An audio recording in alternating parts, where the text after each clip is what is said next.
دشمن کو اس کا اندازہ ہے کہ قرآن کریم کی ایک حرکت کو بھی، قرآن کریم کے ایک نقطے کو بھی وہ بدل نہیں سکتے۔ آپ یقین جانیے کہ دشمن کو اس کا اندازہ ہے، لیکن وہ چاہتا ہے کہ مسلمان ڈسٹرب ہو، لیکن وہ چاہتا ہے کہ مسلمانوں کا جو اعتماد قرآن پر ہے، جو اعتماد نبی پر ہے، جو اعتماد حدیث پر ہے، جو اعتماد ایمان پر ہے، شریعت پر ہے، وہ کم ہوتا چلا جائے۔ دشمن یہ چاہتا ہے، اسے معلوم ہے کہ قرآن تو دور کی بات ہے، قرآن تو بہت دور کی بات ہے، حدیث تو بہت دور کی بات ہے، ایک اللہ والے کے بارے میں وہ غلط ثابت نہیں کر سکتا،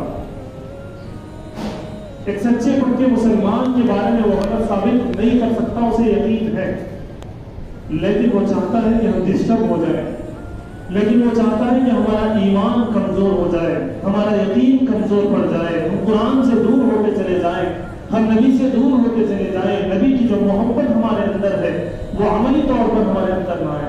یہ ان کی سازش ہے۔ سوال یہ ہے کہ کیا دشمن اپنے پلان میں کامیاب ہے یا نہیں ہے؟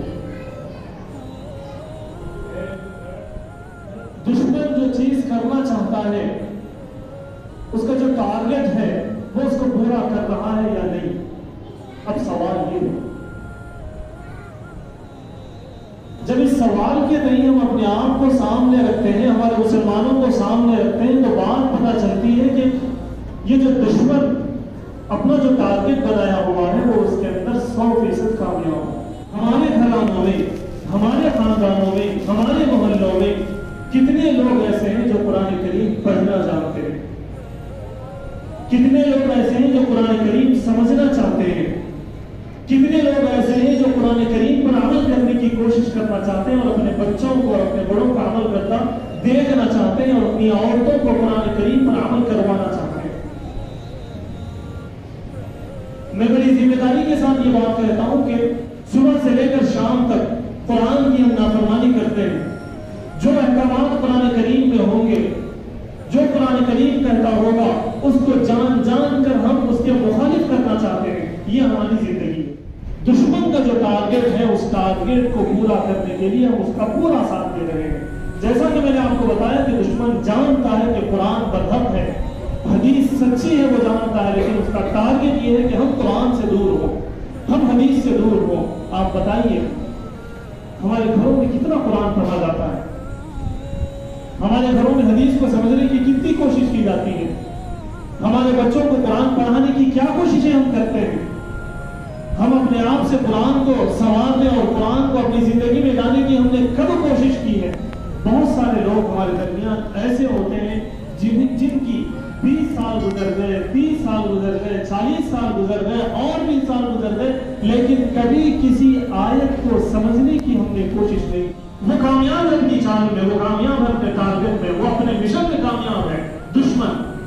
دشمن چاہتا ہی یہ تھا کہ مسلمان قرآن سے دور ہو جائیں، مسلمان کو قرآن کا پروننسیشن نہ آئے، مسلمان کو اذان کا مطلب معلوم نہ ہو۔ اگر قسم کھلا دی جائے اور پوچھا جائے کہ قرآن اذان کا مطلب کس کو معلوم ہے، تو آپ بتائیے کتنوں کو معلوم ہو؟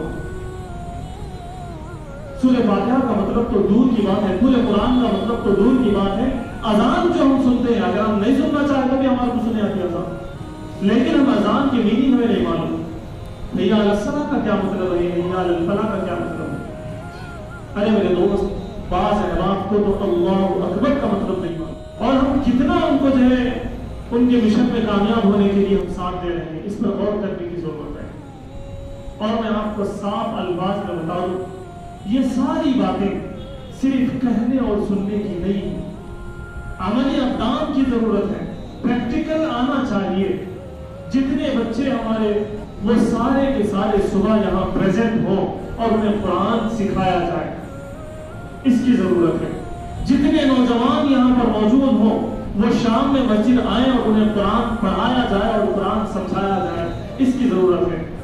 ورنہ تو بتاتا چلوں کہ قرآن جس طرح لوگوں کو جنت میں لے جانے کا فیصلہ کروائے گا، اسی طرح جہنم میں لے جانے کا فیصلہ کروائے گا۔ اس لیے ہم یہ وعدہ کریں اللہ سے، ہم یہ عہد کریں کہ انشاءاللہ آج سے ہم قرآن کریم کو پڑھنا سیکھیں گے بھی اور اپنی اولاد کو بھی قرآن کریم پڑھنا سکھائیں گے، قرآن کریم کو سمجھنے کی بھی ہم کوشش کریں گے اور اس پر عمل کی بھی ہم کوشش کریں گے۔ وآخر دعوانا الحمد للہ رب العالمین۔